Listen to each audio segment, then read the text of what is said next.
હું મંચ પર ઊભી હતી. તાળીઓનો અવાજ, કેમેરાનો પ્રકાશ, 30 વર્ષની મહેનતની ઉજવણી અને સામે સ્મિત કરતા એ જ લોકો જેમની આંખોમાં મેં થોડીવાર પહેલાં મારી પડતીની યોજના જોઈ હતી. મારી વહુએ શુભકામના માટે એક પ્યાલો આપ્યો. સામાન્ય દેખાતો અને આરપાર જોઈ શકાય તેવો, પણ તેની અંદર માત્ર પીણું જ નહીં પરંતુ એક કાવતરું ભળેલું હતું. તેમણે વિચાર્યું હતું કે આજની રાત્રે હું બધાની સામે ભાંગી પડીશ.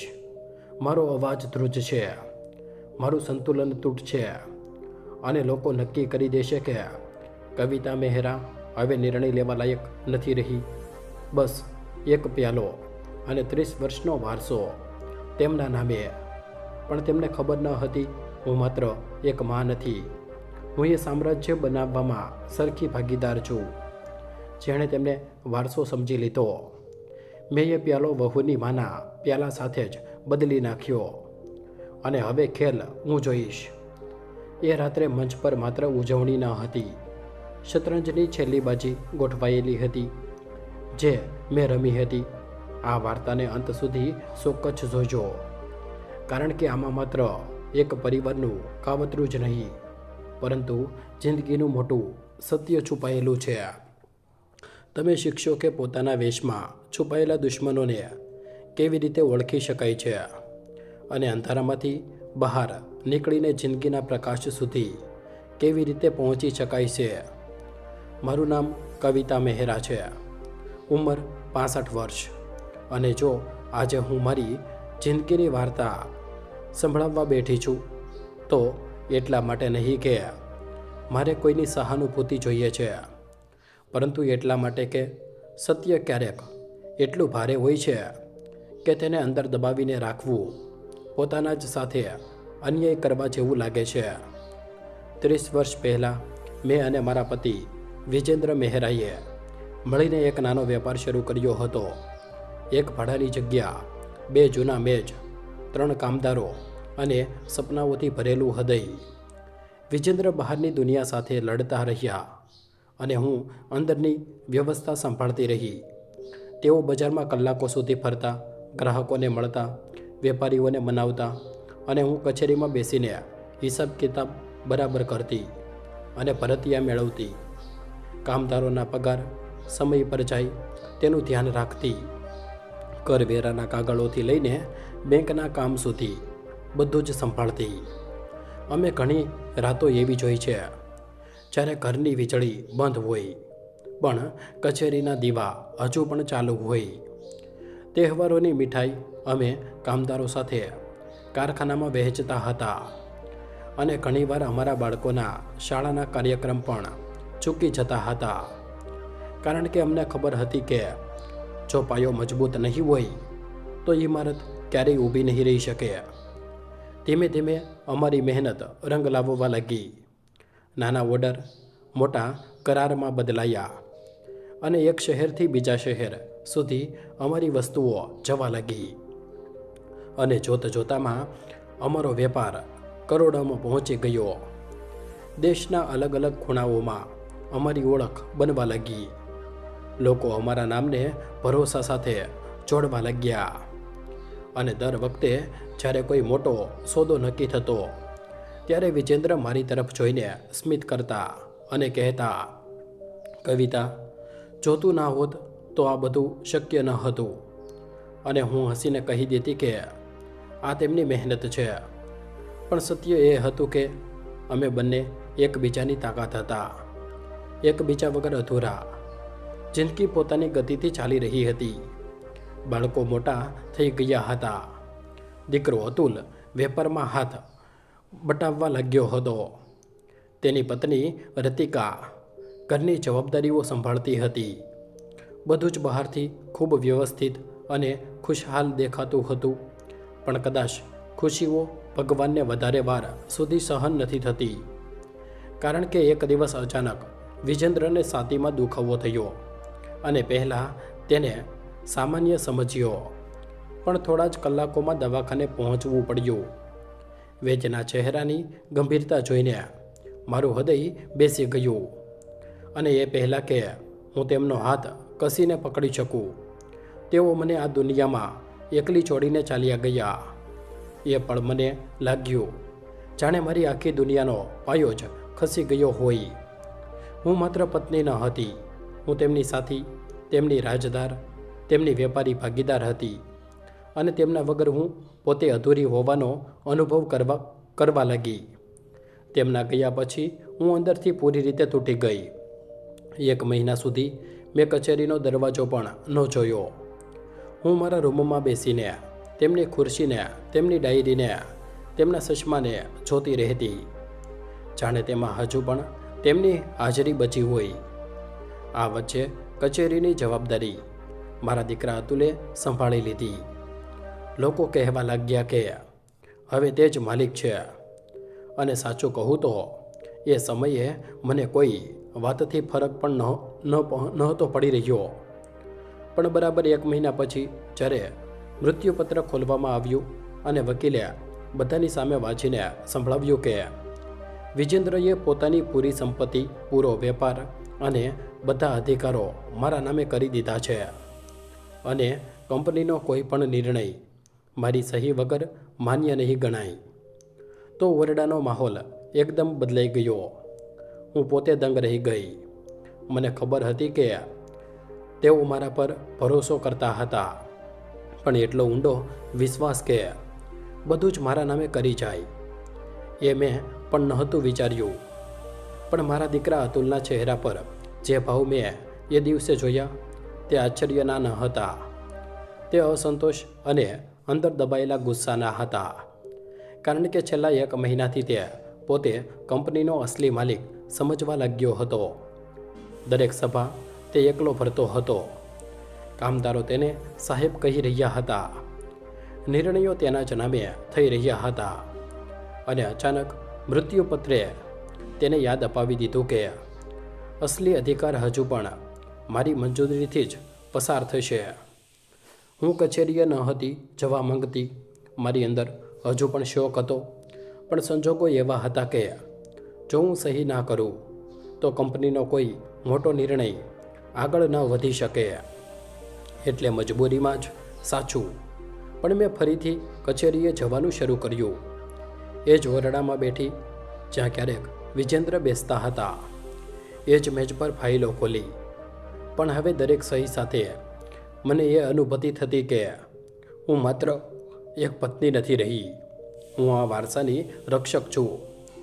અને કદાચ આ જ વાત અતુલ અને તેની પત્ની રીતિકાને અંદરને અંદર ડંખવા લાગી, કારણ કે જ્યાં પહેલાં 1 મહિના સુધી અતુલનું એક હતું શાસન હતું, ત્યાં હવે દરેક નિર્ણય પહેલાં તેને મારી રજા લેવી પડતી હતી.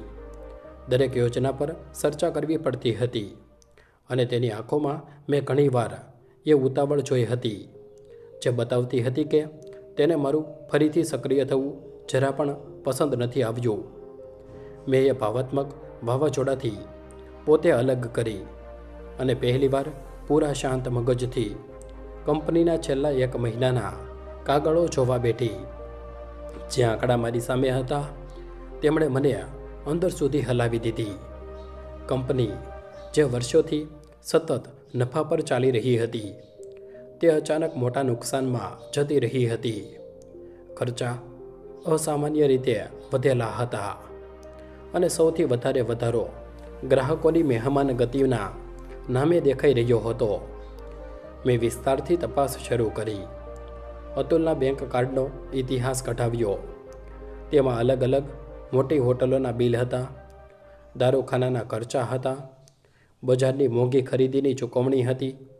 1 મહિનામાં લાખો રૂપિયા એમ જ ખર્ચી નાખવામાં આવ્યા હતા.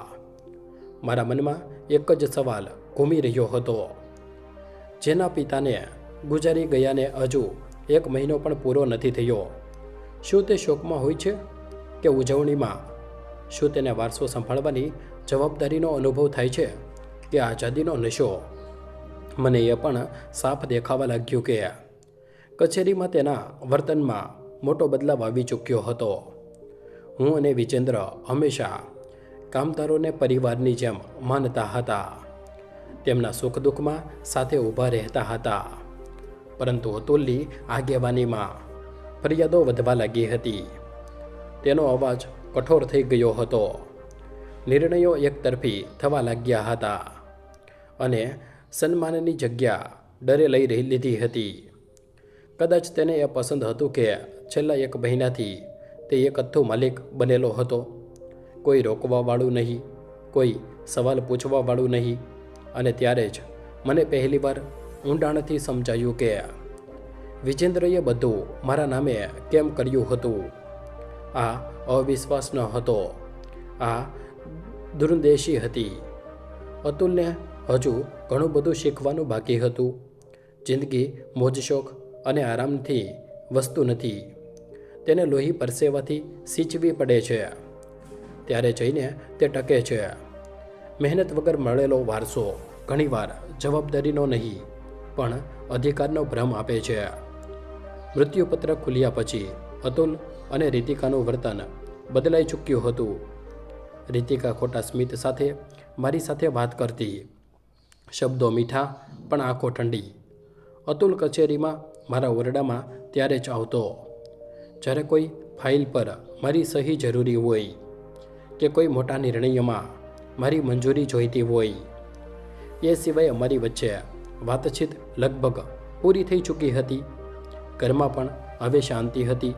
એક જ છત નીચે રહેતા હોવા છતાં જાણે 2 અલગ દુનિયા વસી ગઈ હોય. આ વચ્ચે મેં એક બીજો બદલાવ નોંધ્યો અને આ બદલાવ પહેલાં કરતાં ક્યાંય વધારે ઊંડો હતો.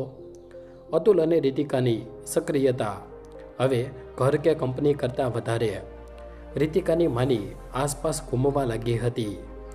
ફોન પર લાંબી લાંબી વાતો, અચાનક તેમને મળવા ચાલ્યા જવું અને ઘણીવાર જ્યારે હું કચેરીએથી પાછી ફરતી ત્યારે રીતિકાની માં પહેલાંથી જ ઘરમાં હાજર મળતી.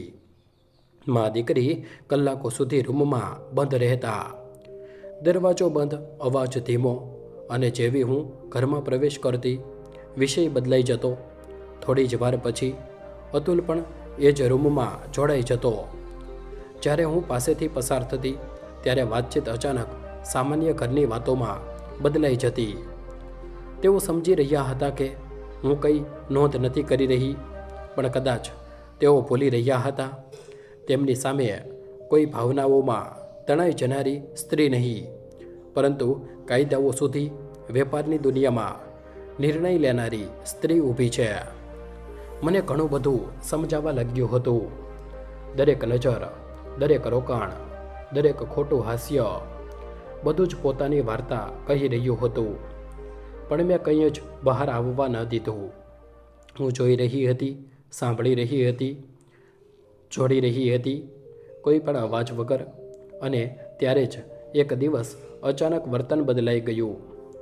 રીતિકા જે પહેલાં ખોટી નમ્રતા બનાવતી હતી તે હવે ખૂબ વધારે કાળજી લેવા લાગી. મારા રૂમમાં કારણ વગર આવવું, દવાઓની ચિંતા કરવી, વારંવાર પૂછવું કે હું થાકી તો નથી જતી ને. અતુલ પણ હવે પહેલાં કરતાં ક્યાંય વધારે નરમ અવાજમાં વાત કરવા લાગ્યો. કચેરીમાં પણ તેનો અવાજ નરમ થઈ ગયો. આ જ બદલાવ મારી શંકાને વધારે ઊંડી કરી ગયો, કારણ કે દુનિયામાં સૌથી ખતરનાક એ શાંતિ હોય છે જે કોઈ મોટી ચાલને બરાબર પહેલાં આવે છે. અને મારો આ શક સાચો સાબિત થયો. એ રાત્રે લગભગ 11:30 વાગ્યા હશે અને ઊંઘ જ ન હતી આવી રહી. હું પાણી લેવા રસોડા તરફ ગઈ તો બેઠક ખંડનો આછો પ્રકાશ દેખાયો. દરવાજો થોડો ખુલ્લો હતો અને અંદરથી ધીમા અવાજો આવી રહ્યા હતા. હું ચાહીને પણ મારા કદમ રોકી ન શકી. કદાચ મન પહેલાંથી જ સત્ય જાણવા માંગતું હતું. મેં અજાણતા જ પોતે એ અંધારામાં ખૂણામાં ઊભી રાખી, જ્યાંથી તેમનો અવાજ સાફ સંભળાઈ રહ્યો હતો. અતુલ કહી રહ્યો હતો કે જો આવું જ ચાલતું રહ્યું તો કંપની ક્યારેક આપણા હાથમાં નહીં આવે. અને રીતિકાએ ખૂબ ઠંડા અવાજમાં જવાબ આપ્યો, મમ્મીજીએ પોતે ખસવું પડશે અથવા તેમને હટાવવા પડશે. આ સાંભળીને મારા પગ નીચેથી જમીન સરકી ગઈ. હું વિશ્વાસ નહોતી કરી શકતી કે મારો પોતાનો દીકરો, જેને મેં મારા ખોળામાં રમાડ્યો, જેના માટે રાતોની રાત જાગી, તે જ આજે મને હટાવવાની યોજના પર ચર્ચા કરી રહ્યો છે. ત્યારે જ એક ત્રીજો અવાજ સંભળાયો, રીતિકાની માનો, જે એ દિવસે અમારા ઘરે આવી હતી. તેમણે ખૂબ વ્યવસ્થિત રીતે કહ્યું હતું કે સીધા લડવાથી કંઈ નહીં થાય. લોકોની નજરમાં તેમને ગેરલાયક સાબિત કરવા પડશે. જો બધાને લાગે કે તેમની માનસિકતા સ્થિતિ ઠીક નથી, તો કાયદો પણ આપણી વિરુદ્ધ નહીં જાય. મારા કાનમાં જાણે સીટી વાગવા લાગી. હું દિવાલોનો ટેકો લઈને ઊભી રહી અને પછી મેં એ શબ્દો સાંભળ્યા જે આજે પણ મારી અંદર ગૂંજે છે. પાર્ટીમાં મોકો સાચો રહેશે. 30 વર્ષની ઉજવણી, પત્રકારો, ગ્રાહકો બધા હશે. બસ એ પ્યાલામાં થોડી એવી દવા અને પછી એ જ ખેલ થશે જે પછી કોઈ તેમની વાત પર વિશ્વાસ નહીં કરે. હું પથ્થર થઈ ગઈ હતી. મારી અંદર એક સાથે બે ભાવ જાગ્યા, એક માનું તૂટતું હૃદય અને એક વેપારીનું જાગતું મગજ. એ રાત્રે હું મારા રૂમમાં પાછી ફરી તો રડી નહીં, કદાચ આંચુ પણ મારાથી ડરી ગયા હતા. હું પથારી પર બેસીને લાંબા સમય સુધી વિચારતી રહી કે શું ખરેખર હું આટલી લાચાર છું કે મારા જ બાળકો મને બધાની સામે ગાંડી જાહેર કરી દેશે? શું 30 વર્ષની મહેનત, સમજદારી અને સંઘર્ષનો અંત આ રીતે થશે? જો તમે મારી આ પીડા અને આ તકલીફને સાચમાં સમજી શકતા હોવ તો અત્યારે જ નીચે તમારા વિચારો ચોક્કસ લખો કે મારે હવે શું કરવું જોઈએ. સાથે જ વિડીયોને પસંદ કરો અને ચેનલને સબસ્ક્રાઈબ ચોક્કસ કરી લો. કારણ કે સત્ય તો એ છે કે અમારા વિડીયો જોનારાઓમાંથી 1% લોકો પણ ચેનલને સબસ્ક્રાઈબ નથી કરતા. જ્યારે તમારું એક નાનું સબસ્ક્રિપ્શન અમને ખૂબ મોટી પ્રેરણા આપે છે અને અમને હિંમત મળે છે કે અમે આવી ચાચી ભાવાત્મક અને હૃદયને સ્પર્શી જાય તેવી વાર્તાઓ તમારી સામે લાવતા રહીએ. તેથી ચેનલને સબસ્ક્રાઈબ ચોક્કસ કરજો, અમારો ઉત્સાહ વધારતા રહેજો અને આ વાર્તાના અંત સુધી મારી સાથે જોડાયેલા રહેજો. એ રાત્રે હું દુખાવાથી જાણે પથ્થર થઈ ગઈ હતી. આંખોમાંથી આંસુ તો ન હતા વહી રહ્યા, પરંતુ અંદરને અંદર હું પૂરી રીતે તૂટી ચૂકી હતી. જાણે કોઈએ મારા હૃદયનો અવાજ છીનવી લીધો હોય, જાણે દરેક સહાનુભૂતિ બહેર મારી ગઈ હોય અને માત્ર એક ઊંડી શાંતિ મારી અંદર રહી ગઈ હોય. પણ પછી અંદરથી એક અવાજ આવ્યો, કવિતા, તું એ જ સ્ત્રી છે જેણે શૂન્યમાંથી સામ્રાજ્ય ઊભું કર્યું છે. તું ભાવનાઓમાં તણાઈને તારી લડાઈ હારી ન શકે. પછીના થોડા દિવસોમાં મેં ચૂપચાપ બધા પર નજર રાખવાની શરૂ કરી દીધી. મેં જોયું કે રીતિકાની માં વારંવાર ફોન પર કોઈ વેજનું નામ લઈ રહી છે, દવાઓની ચર્ચા થઈ રહી છે અને એક દિવસ મેં સાફ સાંભળ્યું કે તેઓ કહી રહ્યા હતા કે ડોઝ એટલો હશે કે થોડા કલાકો માટે વર્તન અસામાન્ય થઈ જશે. કાયમી નુકસાન નહીં થાય પણ બદનામી ઘણી થશે. હું સમજી ચૂકી હતી કે તેઓ કેટલી વિચારેલી ચાલ ચાલી રહ્યા છે. પાર્ટીની તૈયારીઓ જોરશોરથી ચાલી રહી હતી. શહેરના સૌથી મોટા મેદાનમાં આયોજન થવાનું હતું. આમંત્રણ પત્રિકાઓ છપાઈ ચૂકી હતી. પત્રકારો આવવાનું નક્કી થઈ ચૂક્યું હતું અને બહારથી બધું જ ઉત્સવ જેવું દેખાઈ રહ્યું હતું. પણ અંદર હું દરરોજ એક અદૃશ્ય યુદ્ધ લડી રહી હતી. મેં નક્કી કરી લીધું હતું કે હું આ કાવતરાને ખુલ્લું નહીં કરું. અત્યારે નહીં, કારણ કે જો મેં તેમને સીધા રોકી દીધા તો તેઓ પોતાની યોજના બદલી નાખશે. મને પુરાવા નહીં મળે અને કદાચ તેઓ કોઈ બીજો અને વધારે ખતરનાક રસ્તો પસંદ કરી લેશે. એટલે મેં અજાણ બનવાનું નાટક શરૂ કર્યું. રીતિકા જ્યારે મારા માટે નવી દવાઓની વાત કરતી તો હું સ્મિત આપી દેતી. અતુલ જ્યારે મને આરામ કરવાની સલાહ આપતો તો હું આમાં માથું હલાવી દેતી. હું તેમને એ વિશ્વાસ અપાવવા માંગતી હતી કે હું એ જ ભોળી માં છું, જેને તેઓ સમજી રહ્યા છે. પણ સત્ય એ હતું કે હવે હું તેમની દરેક ચાલની રાહ જોઈ રહી હતી. જાણે શતરંજનો ખેલાડી સામેવાળાની પછીની ચાલ સમજીને બેઠો હોય. અને આ વચ્ચે પાર્ટીની તારીખ નજીક આવતી ગઈ અને મારી અંદર એક વિચિત્ર શાંતિ ઉતરવા લાગી. કારણ કે હવે ડરની જગ્યાએ મક્કમતાએ લઈ લીધી હતી. હું જાણતી હતી કે તેઓ મને પડવા માટે મંચ તૈયાર કરી રહ્યા છે, પણ તેમને એ ખબર ન હતી કે એ જ મંચ પર તેમની પોતાની ચાલ ઊંધી પડવાની છે. પાર્ટીનો દિવસ આખરે આવી જ ગયો અને હું સવારથી જ એક વિચિત્ર સ્થિરતાનો અનુભવ કરી રહી હતી. જાણે કોઈ મોટા વાવાઝોડા પહેલાંની શાંતિ હોય. બહારથી બધું જ ભવ્ય હતું. શહેરના સૌથી મોટા મેદાનમાં ઝગમગતા દીવા, ફૂલોથી શણગારેલો મુખ્ય દરવાજો, કંપનીના 30 વર્ષ પૂરા થવાનું વિશાળ બોર્ડ, પત્રકારોના કેમેરા, જૂના ગ્રાહકો, નવા રોકાણકારો, કામદારો અને તેમના પરિવારો. દરેક વ્યક્તિ હસી રહ્યો હતો, શુભેચ્છાઓ આપી રહ્યો હતો અને મંચ પર મારી અને મારા સ્વર્ગસ્થ પતિ વિજેન્દ્ર મહેરાની તસવીર સામે દીવો પ્રગટાવવામાં આવ્યો. સંચાલક અમારી યાત્રાના વખાણ કરી રહ્યો હતો. લોકો તાળીઓ પાડી રહ્યા હતા અને હું એ ભીડની વચ્ચે ઊભી એ વિચારી રહી હતી કે જે 30 વર્ષની મહેનતની આજે ઉજવણી થઈ રહી છે, એ જ મંચને મારા પોતાના દીકરાએ મારી પડતી માટે પસંદ કર્યો છે. અતુલ ખૂબ આત્મવિશ્વાસથી ભરેલો આમ તેમ ફરી રહ્યો હતો, મહેમાનોને મળી રહ્યો હતો, જાણે બધું જ તેની યોજના હોય. રીતિકા વારંવાર મારી ખુરશી પાસે આવીને પૂછી રહી હતી કે હું ઠીક તો છું ને, અને તેની માં જે ખાસ કરીને આ કાર્યક્રમમાં સામેલ થવા આવી હતી, દૂર ઊભી બધા પર નજર રાખી રહી હતી. તેમની આંખોમાં એક ઠંડી ગણતરી હતી, જાણે તેઓ કોઈ પ્રયોગના પરિણામની રાહ જોઈ રહ્યા હોય. કાર્યક્રમ આગળ વધ્યો, ભાષણો થયા, મને પણ મંચ પર બોલાવવામાં આવી. મેં શાંત અવાજમાં કંપનીની યાત્રા, કામદારોના યોગદાન અને વિજેન્દ્રના સપનાઓનો ઉલ્લેખ કર્યો. લોકોએ તાળીઓ પાડી અને મેં મંચ પરથી ઉતરતી વખતે એક ક્ષણ માટે અતુલની આંખોમાં જોયું. ત્યાં સન્માન નહીં, પણ ઉતાવળ હતી, જાણે તે પછીના દ્રશ્યની રાહ જોઈ રહ્યો હોય. થોડી જ વાર પછી પીણા પીરસાવા લાગ્યા.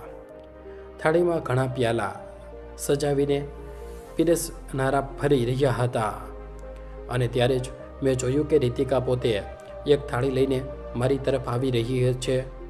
તેના ચહેરા પર ખોટો પ્રેમ હતો. તેણે કહ્યું, માજી, આજે તો તમારે શુભકામના આપવી જ પડશે.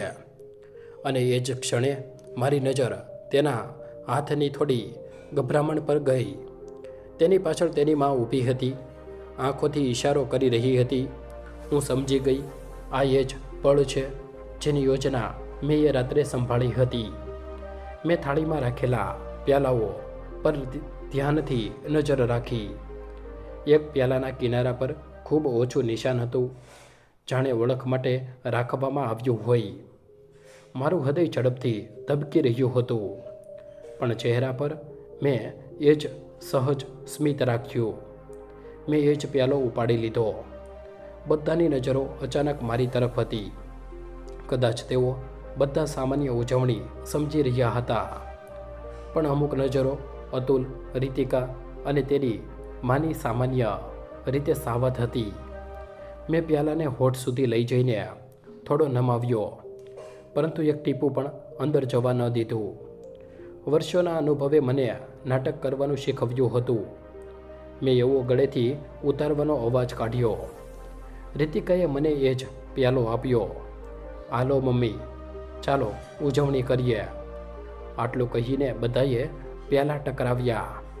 બધાએ પોતાનું પીણું પીવાનું શરૂ કરી દીધું અને હવે બધાની નજરો અચાનક મારી તરફ હતી. હું હસીને પ્યાલાને હોઠ સુધી લઈ ગઈ, પરંતુ એક ટીપું પણ અંદર જવા ન દીધું. વર્ષોના અનુભવે મને નાટક કરવાનું શીખવ્યું હતું. મેં એવો ગળેથી ઉતરવાનો અવાજ કાઢ્યો, જાણે મેં ઘૂંટડો ભરી લીધો હોય. પણ ડર તો હતો જ.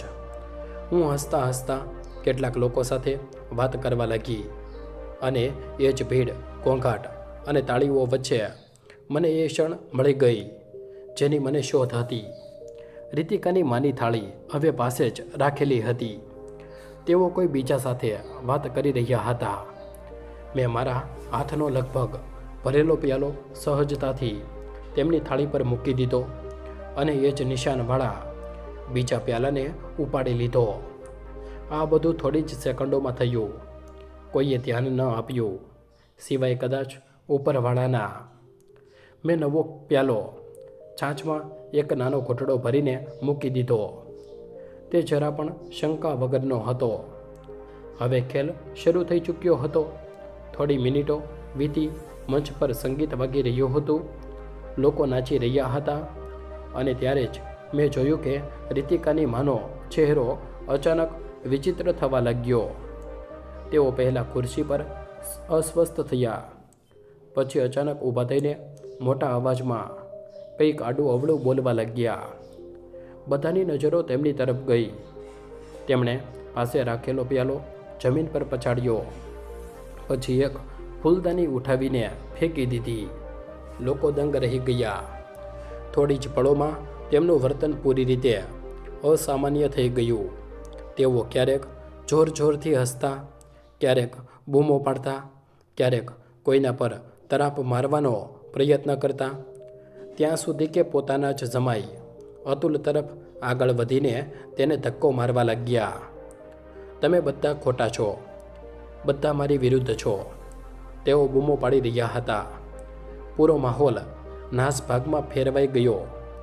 પત્રકારોના કેમેરા જે અત્યાર સુધી ઉજવણીને કેદ કરી રહ્યા હતા, તે હવે આ અણધાર્યા દ્રશ્ય તરફ ઘૂમી ચૂક્યા હતા. અતુલના ચહેરાનો રંગ ઉડી ગયો હતો. રીતિકા સ્તબ્ધ ઊભી હતી. તેની આંખોમાં ડર હતો અને હું મારી ખુરશી પર શાંત બેઠી આ બધું જોઈ રહી હતી. મારી અંદર કોઈ ખુશી ન હતી, પણ એક કઠોર સત્ય હતું. એ જાણ તેમણે મારા માટે ગૂંથી હતી. તેમાં જ તેમની પોતાની સાલ ફચાઈ ચૂકી હતી. થોડી જ વારમાં ડૉક્ટરોને બોલાવવામાં આવ્યા. તેમને દવાખાને લઈ જવામાં આવ્યા. મહેમાનોમાં ગણગણાટ શરૂ થઈ ચૂક્યો હતો.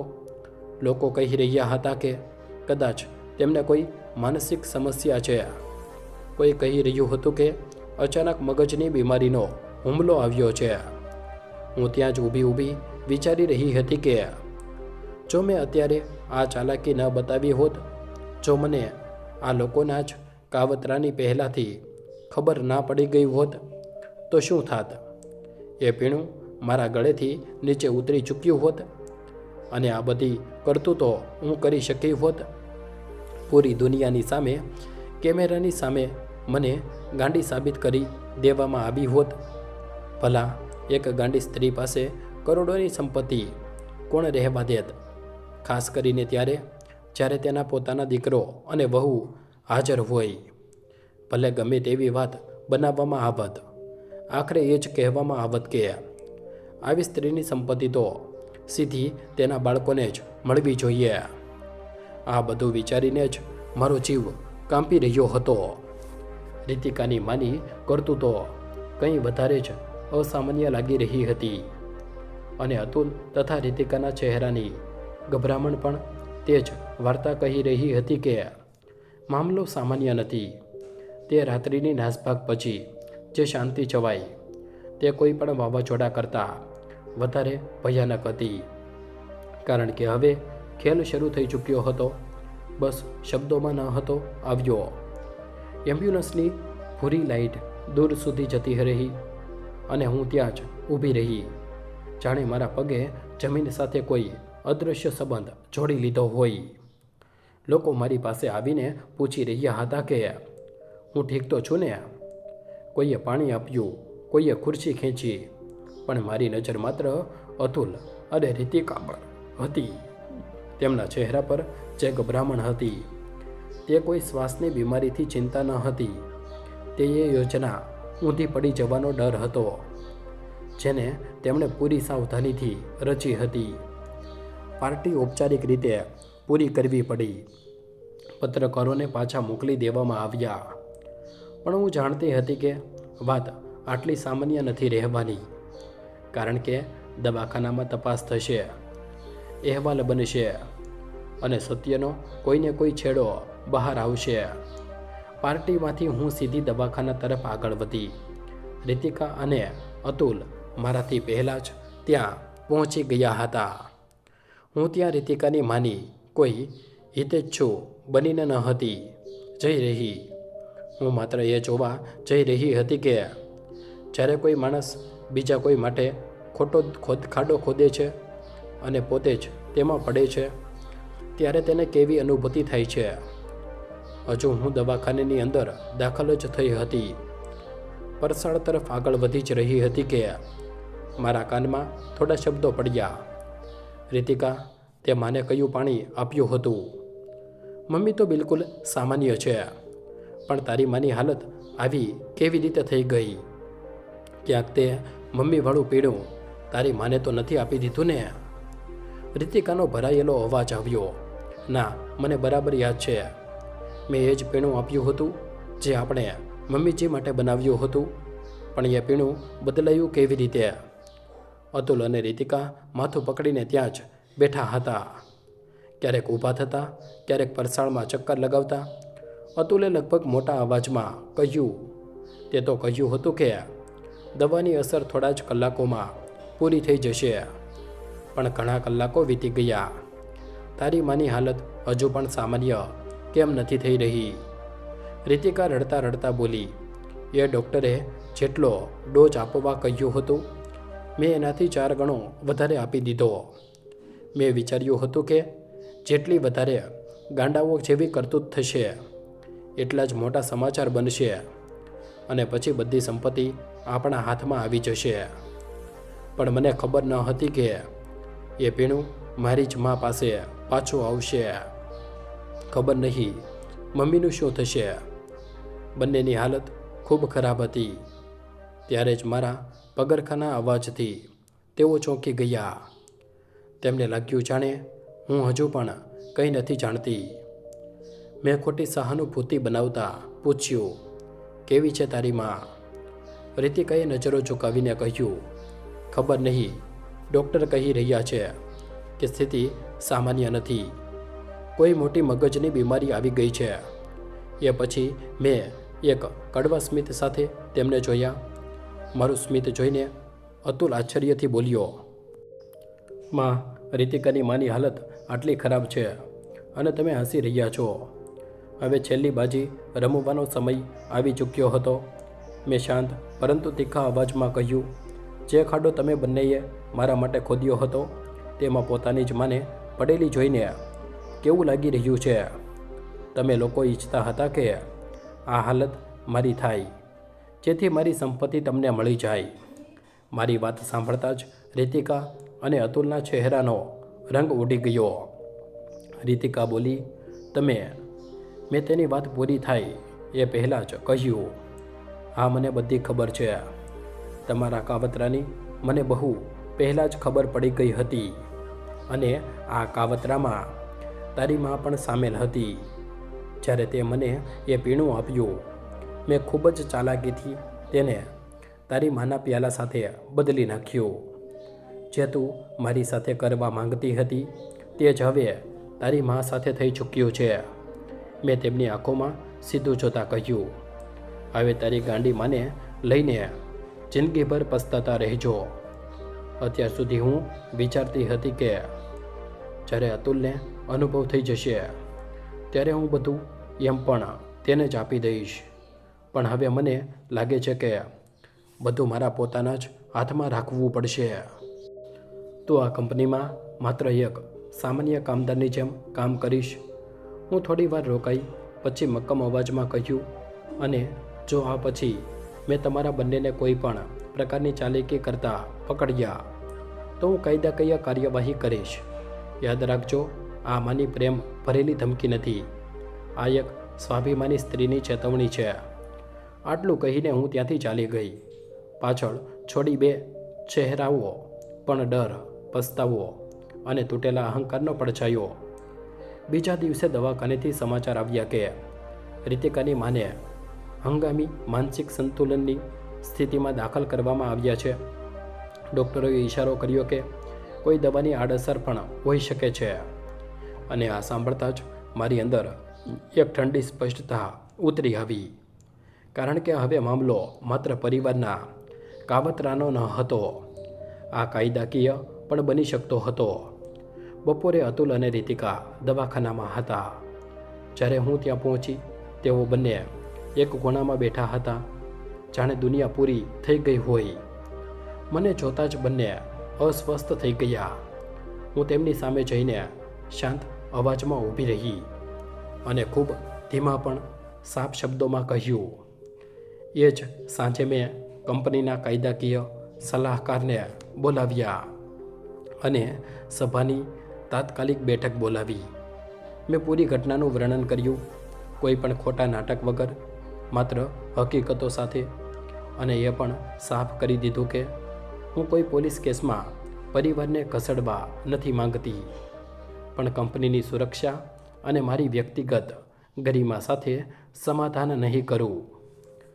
સમિતિએ સર્વસંમતિથી નિર્ણય લીધો કે અતુલના વહીવટી અધિકારીઓમાંથી હટાવવામાં આવે અને જ્યાં સુધી આગળની તપાસ ન થાય ત્યાં તે માત્ર એક સામાન્ય કામદારની ભૂમિકામાં રહેશે.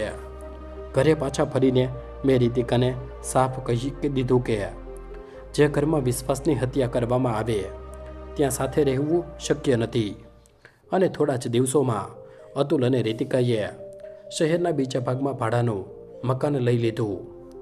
લોકો કહી રહ્યા હતા કે આ બધું અચાનક થયું, પણ તમને શું ખબર કે આ અચાનક નહીં, પરંતુ લાંબા સમયથી ઉછરી રહેલી લાલચ અને ઉતાવળનું પરિણામ હતું.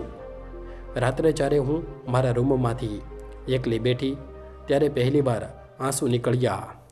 દીકરાને દૂર મોકલવાની પીડા કોઈ પણ જીદ કરતાં મોટી હોય છે, પણ મેં મારી જાતને કહ્યું કે માં હોવું અને નબળા હોવું એ એક વાત નથી. અને જો મેં એ રાત્રે ચૂપચાપ એ ઝેર પી લીધું હોત, ભલે તે દવાનું હોય કે અપમાનનું, તો માત્ર મારી ઓળખ જ નષ્ટ ન થાત, પરંતુ એ મહેનતની પણ હત્યા થઈ જાત, જેને મેં અને મારા પતિએ મળીને ઊભી કરી હતી. આજે કંપની ફરીથી મારા હાથમાં છે. કામદારો પહેલાં કરતાં વધારે સન્માનથી જુએ છે. અને હું રોજ સવારે મારી કચેરીમાં બેસીને વિજેન્દ્રની તસવીરને એ જ કહું છું કે મેં તમારો વારસો બચાવી લીધો, ભલે તેની કિંમત મારે એક મા તરીકે ચૂકવવી પડી. અંતે મેં એ સમજ્યું કે સંપત્તિથી મોટો વારસદાર સંસ્કાર હોય છે અને અધિકારથી મોટી વસ્તુ જવાબદારી. અતુલ અને રીતિકા પોતાની નવી જિંદગીમાં સંઘર્ષ કરી રહ્યા છે અને હું તેમને ખરાબ દુવા નથી આપતી. બસ એટલું ઈચ્છું છું કે એક દિવસ તેમને સમજાય કે લાલચે તેમની પાસેથી શું છીનવી લીધું છે. કંપની આજે પણ મજબૂતીથી ઊભી છે. કામદારોનો વિશ્વાસ પહેલાં કરતાં ઊંડો છે અને હું રોજ સવારે મારી કચેરીમાં બેસીને એ સહાનુભૂતિ કરું છું કે મેં માત્ર એક વેપાર નથી બચાવ્યો, મેં મારા આત્મસન્માનને બચાવ્યું છે. કારણ કે હું ગાંડી ન હતી, હું માત્ર સાવધ હતી. મિત્રો, હવે તમે જ જણાવો, શું મેં અતુલ સાથે સાચું કર્યું? શું મારે તેને એક મોકો હજુ આપવો જોઈતો હતો? તમારો મત અમને નીચે ચોક્કસ લખો. હું તમારા દરેક વિચારને સાચમાં વાંચું છું. જો આ વાર્તા તમને સહેજ પણ સ્પર્શી ગઈ હોય તો આને પસંદ કરો અને વધારેમાં વધારે મોકલો. શું ખબર આ વાર્તા કોઈ બીજી કવિતા સુધી પહોંચી જાય અને તેને પોતાની જિંદગી સામે લડવાની હિંમત અને ધીરજ મળી જાય. ચેનલને સબસ્ક્રાઈબ કરવાનું જરા પણ ભૂલતા નહીં. તમારું એક સબસ્ક્રિપ્શન અમારા માટે માત્ર એક નંબર નથી, પરંતુ આગળ વધવાની પ્રેરણા છે. અને જતાં જતાં તમારા શહેરનું નામ પણ નીચે ચોક્કસ લખો.